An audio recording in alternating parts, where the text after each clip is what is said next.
It's fall, and you need to make some key health insurance decisions to set you up on the right path for next year. No matter what stage of life you're in, you've got to make a health insurance decision. What are those? I've got that and more coming up.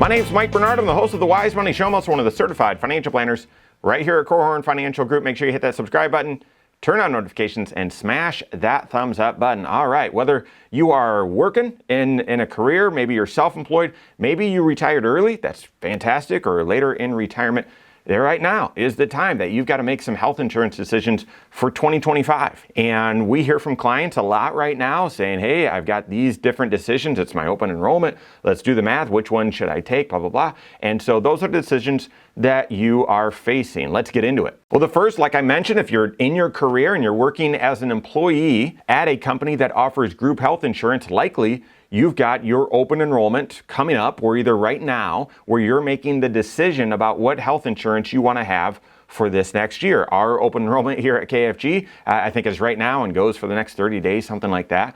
And if you work at an employer that offers multiple plans, maybe a PPO, maybe an HMO, maybe an HSA plan, you've then got to look and say, well, what are the coverages? What are the coverage differences? What are the cost differences? And then you've got to factor in that HSA.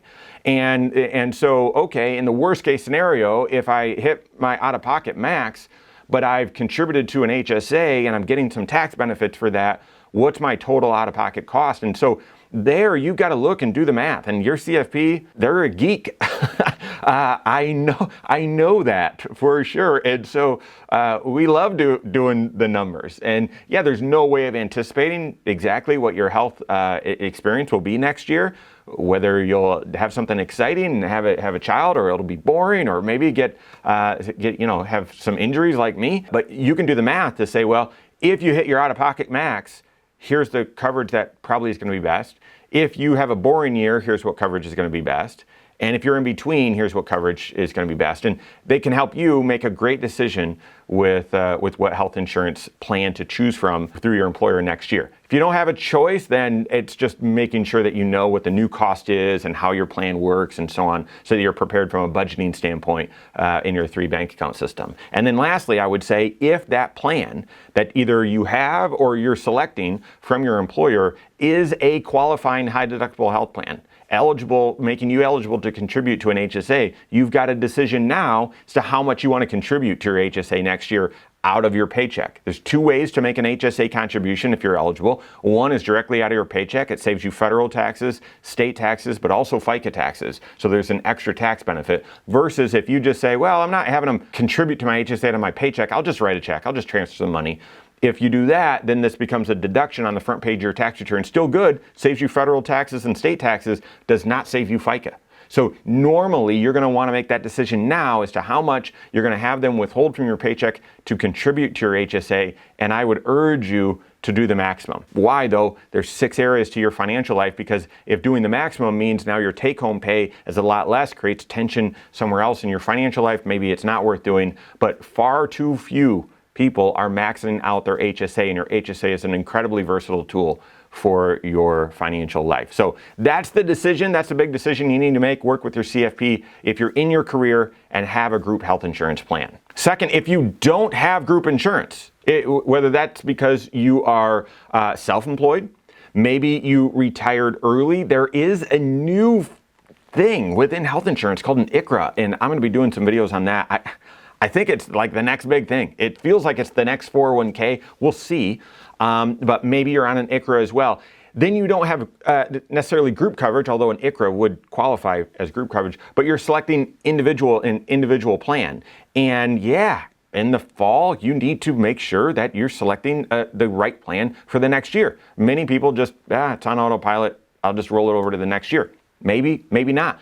You need to go, if you're getting your health insurance through healthcare.gov because you retired early, before Medicare, before age 65, or you're self-employed, you need to go to healthcare.gov. I would encourage you, work with your health insurance expert. They'll do this with you, and they'll review your drug coverages, review your doctor, and review the plan options available to you to ensure that you select the right plan for next year. Further, if you're getting premium tax credits in that process, they're going to help you update what your income should be, what your projected income should be for 2025, and that will influence whether you're getting any advanced premium tax credits. Well, it might feel good to get those advanced premium tax credits along the way because you're going to be paying very little for your premium every single month. It will really hurt if you misestimate. If your actual income in 2025 comes in a lot higher, because then you have to repay those tax credits. So making sure that you make a planning, a forecasted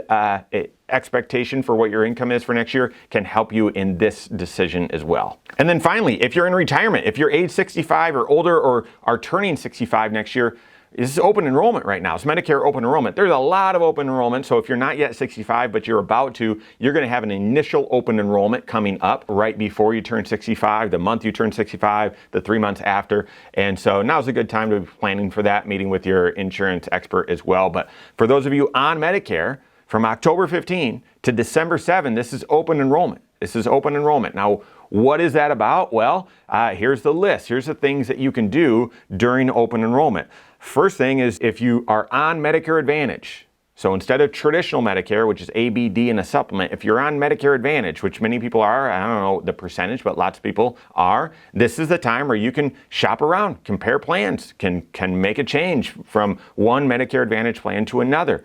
And so you may want to do that.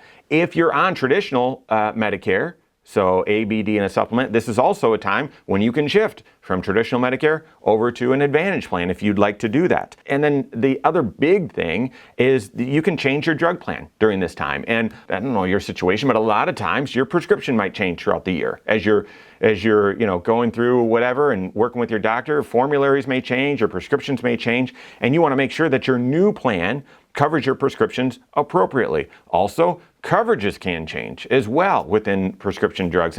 And right now, the government, the rules are, they're starting to close the donut hole. And that's changing some of the coverages, some of the rates, and so on for these drug plans. So right now, during this open enrollment, you're going to want to work with your Medicare expert, sit down with them, go over your drugs, go over the plans that you have, and see if you've got the right stuff or if you should make a change. So there you go. Not very fun. It's not very fun to make health insurance decisions, but this is the season where no matter what stage of life you're in, you've got some health insurance decisions to make to set you up for 2025. This is a planning decision. So work with your health insurance expert and make sure that they are working with your certified financial planner. If you don't have a CFP or a health insurance expert on your team, you can contact one on my team. Find us online, Korhorn.com.